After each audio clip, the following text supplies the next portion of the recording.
Hi, I'm John Mitchell, Founding Director of Mitchell Leadership Consulting. In this short video, I'd like to show you how to receive valuable insights into your own leadership and organization by responding to 5 simple questions. Over the years, we've built up unique know-how in helping leaders enhance their organization's success, working with clients like Microsoft and UBS, professional firms like KPMG and Allen & Overy, and with governments and educational institutions. I've recently put together some of our intellectual property in a new book called Leadership Faults and Fixes. It's structured as a series of 70 faults and fixes, uniquely covering and linking together everything from mindset and intelligence to communication and organizational success. Specifically, the faults show how important areas of leadership are addressed when only intellectual and physical intelligence are developed. The fixes add in a developed level of emotional intelligence, which gives very different results.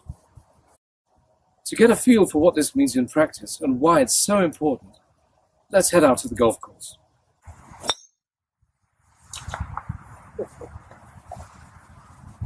In golf, it's quite easy to see the 3 different kinds of intelligence that make up our mindset. Physical intelligence is in the golf swing, the core technical expertise that is applied time and time again, rather like an accountant or a lawyer applying their own ingrained technical knowledge. That's what they've studied, that's what they've learned, that's how they earn their money. The golfer's intellectual intelligence is focused primarily on course management, navigating the 18 holes of the course, finding optimal ways for approaching the different greens, calculating distances, and making shot selections. In a business environment, that might correspond to clients' relationship management or strategic planning. Emotional intelligence concerns the golfer's inner attitude and degree of self-knowledge and self-mastery. These determine reactions to performance on the course and to the challenges of dealing with the outside world, including other golfers, officialdom and regulations, and perhaps the press and the public. When emotional intelligence is developed, it transforms the energy that goes into visible activity and interactions. Today's top golfers all have great swings in course management, just as professional experts have great technical knowledge and client management. It's emotional intelligence that increasingly generates differences in quality. As with golfers, so with leaders. The development of emotional intelligence is critical to success, yet is often left off the radar. This is where our know-how comes in.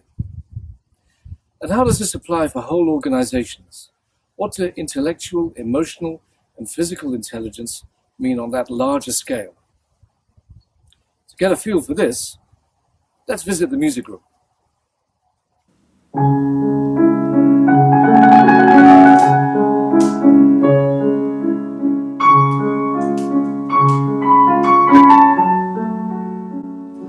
When we analyze a piece of music, 2 elements are immediately obvious. First, there's a melody, which has a timeline and propels the music forward into the future.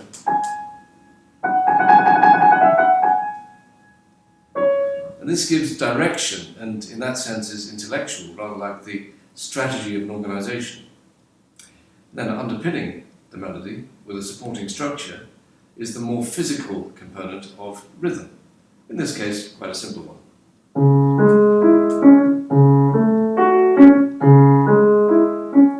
Corresponding to the underlying structure in an organization. And at first sight, that might seem all there is, the melody and the rhythm.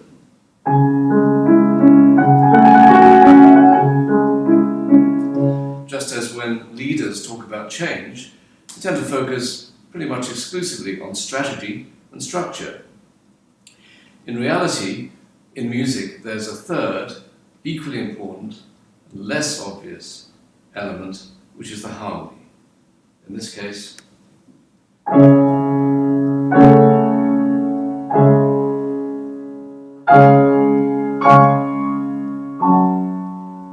it's the harmony that makes it possible for the melody and the rhythm to connect and to combine effectively. In organizations, this corresponds to the culture. We could call the culture the combined emotional intelligence of everybody in the organization. And it's the culture that makes it possible for the strategy and the structure to function well and effectively or not. Changing harmony requires specialist know-how, and it's possible to bring in a new harmony without initially changing the existing melody or rhythm. So, for example, instead of, we could actually have,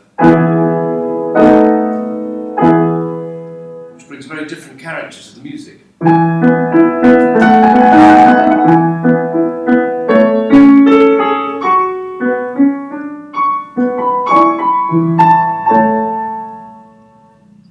In the same way, it's possible for the culture of an organization to be enhanced so that the strategy is initially strengthened, as is the structure.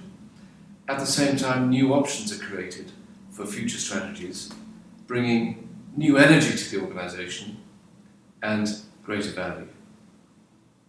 It was realized back in the 1980s that structure follows strategy.